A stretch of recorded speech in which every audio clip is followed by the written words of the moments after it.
पटना में आवासीय मकानों में चल रही दुकानों और ऑफिस को लेकर नगर निगम ने अब सख्त कार्रवाई शुरू कर दी है। सुप्रीम कोर्ट के आदेश के बाद नगर निगम ऐसे मकानों की पहचान कर रहा है जहां नियमों के खिलाफ व्यावसायिक गतिविधियां चल रही हैं। इसी कार्रवाई के बीच पटना की मेयर को भी नगर निगम की तरफ से नोटिस मिल गया है। मेयर के घर नोटिस पहुंचने के बाद मामला चर्चा का विषय बन गया है और कई पार्षदों के साथ आम लोग भी इस कार्रवाई पर सवाल खड़े कर रहे हैं। आखिर मेयर को नोटिस क्यों दिया गया, निगम ने अब तक कितने मकानों की पहचान की है और आगे क्या कार्रवाई होगी, इन तमाम सवालों के जवाब जानने के लिए चलिए आगे बढ़ते हैं और आपको विस्तार से बताते हैं कि आखिर क्या है ये पूरा मामला। दरअसल सुप्रीम कोर्ट के आदेश के बाद पटना नगर निगम ने आवासीय इलाकों में बिना अनुमति चल रही दुकानों और दूसरे व्यावसायिक कामों के खिलाफ जांच शुरू कर दी है। निगम की 6 अंचलों की टीम ने शहर में सर्वे किया है और करीब 26,746 ऐसे मकानों की पहचान की जहां आवासीय जगह का इस्तेमाल गैर आवासीय काम के लिए किया जा रहा था।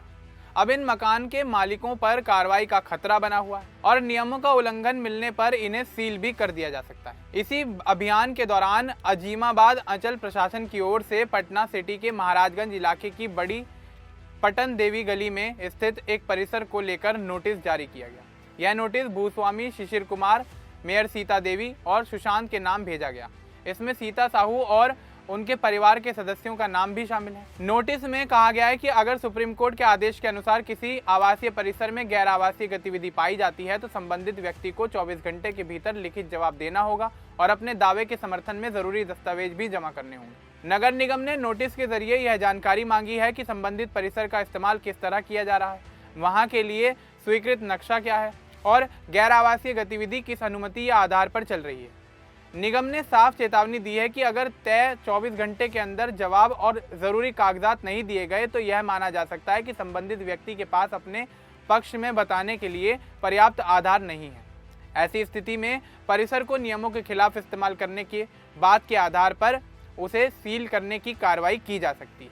मेयर के परिसर को नोटिस मिलने के बाद नगर निगम के अंदर भी इस कार्रवाई को लेकर नाराजगी देखने को मिली।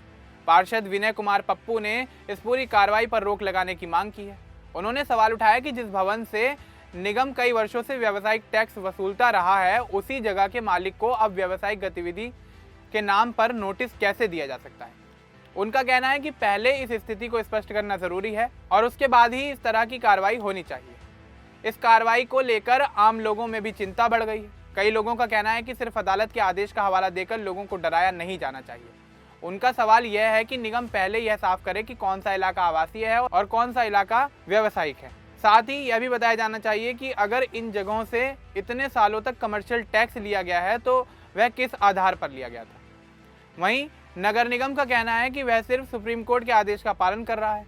निगम के मुताबिक शहर में नियमों का उल्लंघन रोकने के लिए यह अभियान जरूरी है। अजीमाबाद अंचल की ओर से मेयर के परिसर के अलावा दूसरी जगहों पर भी इस तरह का नोटिस जारी किया गया है। नोटिस पाने वाले सभी लोगों को जवाब देने और जरूरी कागजात जमा करने के लिए 24 घंटे का समय दिया गया है। फिलहाल मेयर या उनके परिवार की ओर से इस नोटिस पर कोई आधिकारिक जवाब सामने नहीं आया है। निगम प्रशासन अब यह देख रहा है कि तय समय के भीतर संबंधित लोगों की तरफ से दस्तावेज और स्पष्टीकरण दिया जाता है या फिर नहीं। अगर समय सीमा के अंदर जवाब नहीं मिला तो निगम की ओर से सीलिंग की प्रक्रिया शुरू की जा सकती है। उधर शहर में जिन 26,746 मकानों को जांच के दौरान चिन्हित किया गया है, उनके मालिक भी अब अपने दस्तावेज तैयार करने में जुट गए। कई लोग नगर निगम कार्यालय जाकर अपनी स्थिति समझाने की कोशिश कर रहे हैं, जबकि कुछ लोग पहले से ही जरूरी कागजात इकट्ठा कर रहे हैं। लोगों को डर है कि उनके मकान में भी आवासीय जगह पर व्यावसायिक गतिविधियां पाई गई तो उन्हें भी इस तरह का नोटिस मिल सकता है। पार्षद विनय कुमार पप्पू जैसे नेता लगातार मांग कर रहे हैं कि इस पूरी कार्रवाई को फिलहाल रोका जाए। उनका कहना है कि सबसे पहले आवासीय और व्यावसायिक इलाकों की सीमा साफ तौर पर तय होनी चाहिए। इसके बाद ही किसी मकान के खिलाफ कार्रवाई की जानी चाहिए। आम नागरिकों में भी इस तरह की चिंता है कि अचानक नोटिस जारी होने से लोगों के बीच डर और भ्रम की स्थिति बन गई है। पटना नगर निगम का कहना है कि वह नियमों के अनुसार इस अभियान को आगे बढ़ा रहा है और अजीमाबाद अंचल का यह नोटिस उसी कार्रवाई का हिस्सा है। लेकिन मेयर के नाम नोटिस जारी होने के बाद इस मामले ने ज़्यादा ध्यान खींच लिया है। अब सभी की नज़र 24 घंटे की समय सीमा पर है। इसके बाद यह साफ होगा कि नोटिस का जवाब दिया गया है या नहीं और निगम आगे सीलिंग की कार्रवाई करता है या फिर नहीं। फिलहाल स्थिति यही है कि नोटिस जारी हो चुका है और नगर निगम जवाब का इंतजार कर रहा है। एक तरफ पार्षद और आम नागरिक इस कार्रवाई पर सवाल उठा रहे हैं तो दूसरी तरफ नगर निगम सुप्रीम कोर्ट के आदेश का पालन करने की बात कर रहा है। पटना में आवासीय मकानों के व्यावसायिक इस्तेमाल के खिलाफ यह अभियान अभी जारी है और आने वाले दिनों में इस मामले में और कार्रवाई देखने को मिल सकती है। अब इस पूरे मामले को लेकर आपका क्या कुछ कहना है, हमें कमेंट बॉक्स में जरूर बताएं। बाकी इस तरह की और अपडेट्स के हमारे चैनल को सब्सक्राइब करना न भूलें। धन्यवाद।